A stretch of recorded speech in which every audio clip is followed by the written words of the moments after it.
The soldier fires 4 rounds point blank. The target keeps running.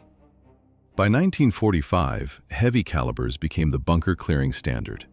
But in the Philippines, the Army recorded a catastrophic ballistic failure. The .38 Long Colt fired a light 150-grain bullet. The dull thud of direct hits echoed, but the sprinting mass never stopped. Kinetic energy passed straight through tissue. Adrenaline masked the shock. The projectile caused no instant structural damage to the nervous system. Physiological inertia demanded raw mass over clean penetration. 4 point-blank wounds failed to halt the charge. A single strike from a wooden rifle butt dropped the attacker. Officers broke the crate seals. The Army unpacked old .45 Colt revolvers from deep storage. This temporary logistical fix quickly exposed the need for a strict scientific baseline in 1904. 230 grains of solid lead traveling at 259 meters per second.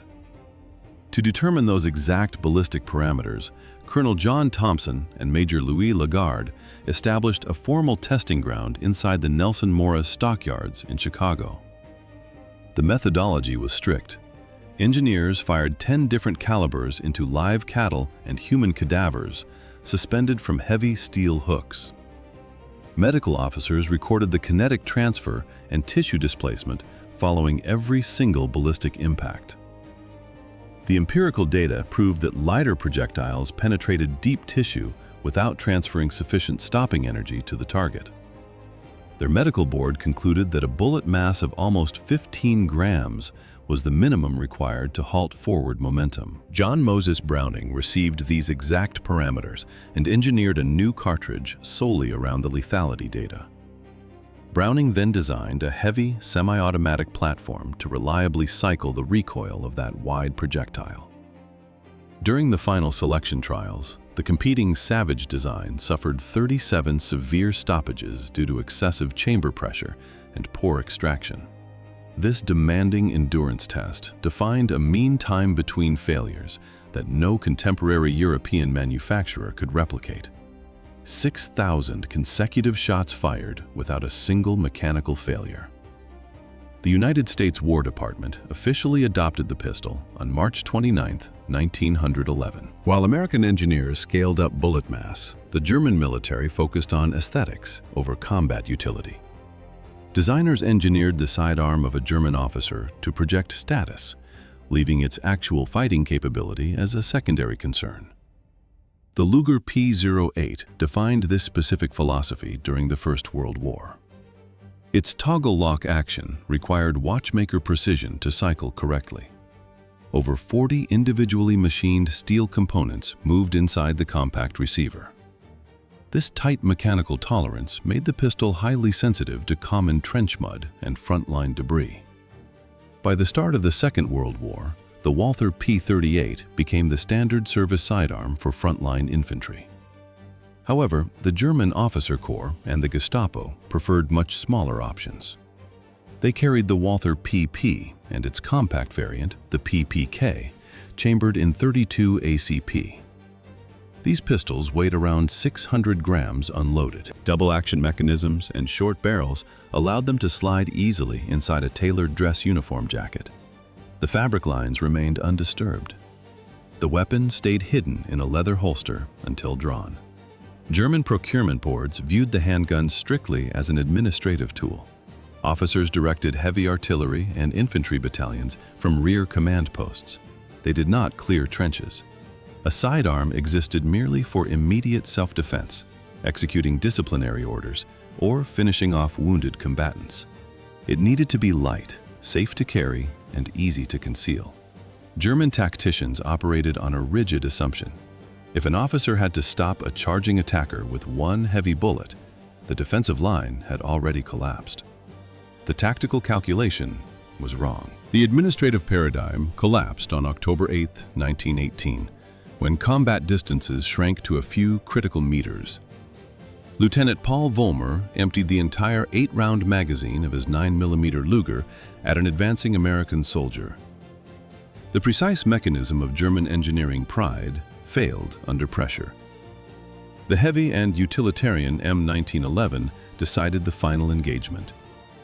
132 soldiers would soon surrender to a single man. Vollmer watched his toggle lock stay open on an empty chamber without registering a single hit. 6 German infantrymen launched a bayonet charge down the slope. Corporal Alvin York smoothly drew his heavy sidearm. The weapon cleared its leather holster, loaded with 7 rounds of heavy ammunition. A heavy crack of the .45 caliber round cut sharply through the standard rifle chatter.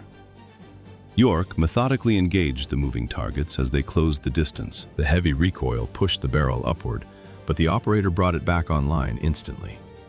Massive projectile momentum broke the physical advance of the attackers, dropping them before they could strike.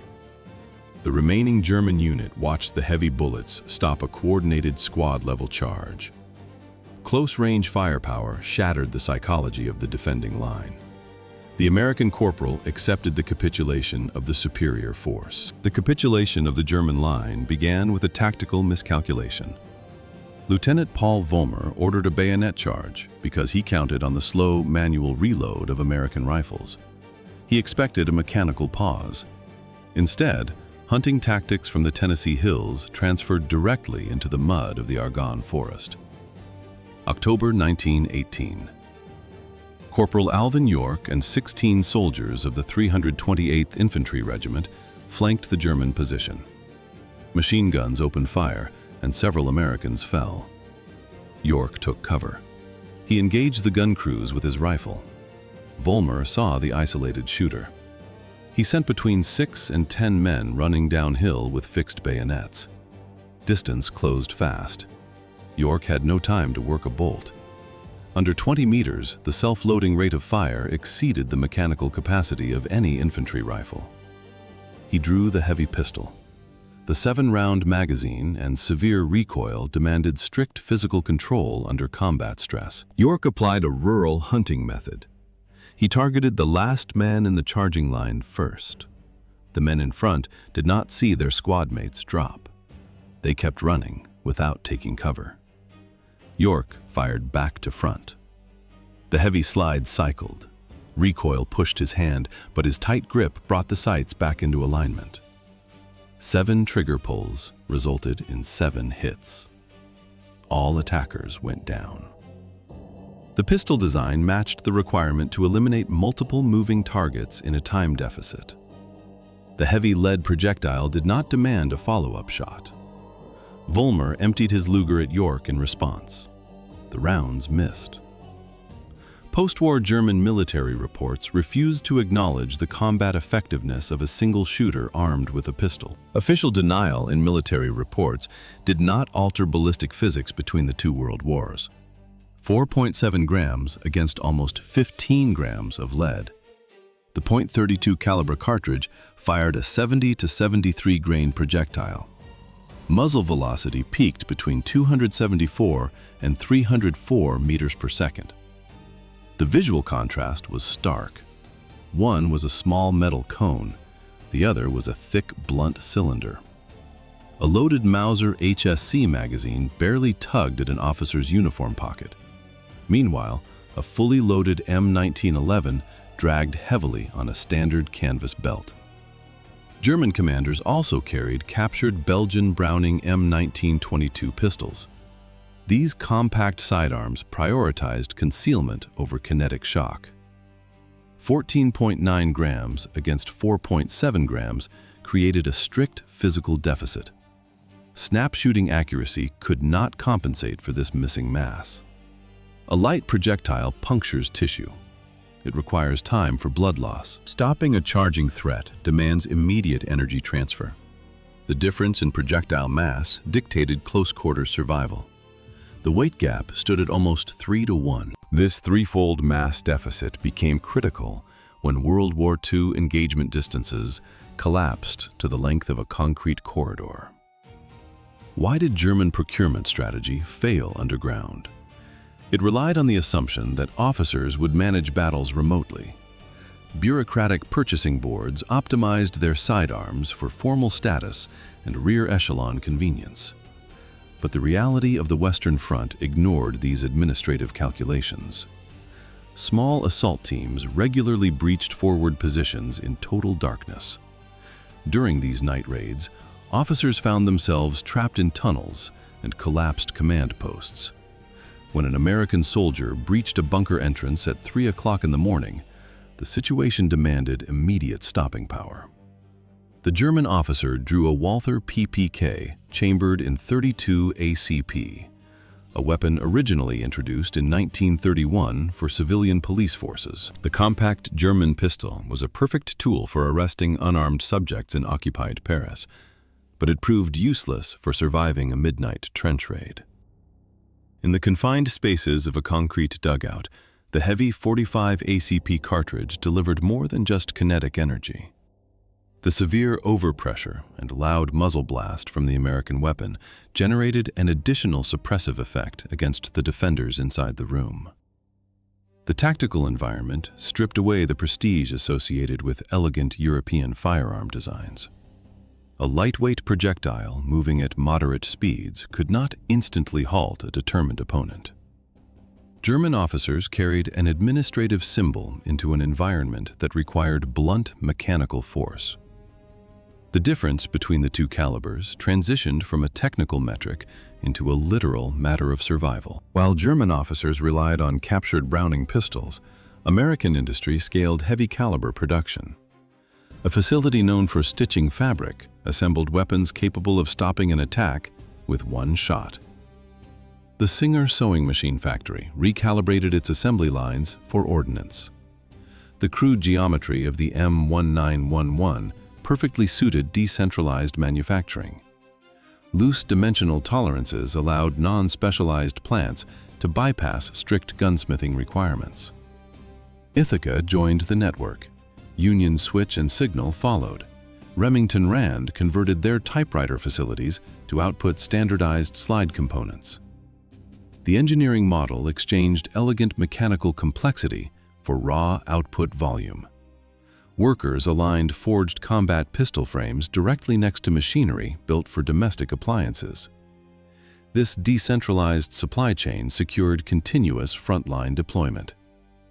Total wartime output reached 1,900,000 barrels. Deep within the Argonne Forest, a German officer raised his sidearm and discovered its kinetic transfer was inadequate.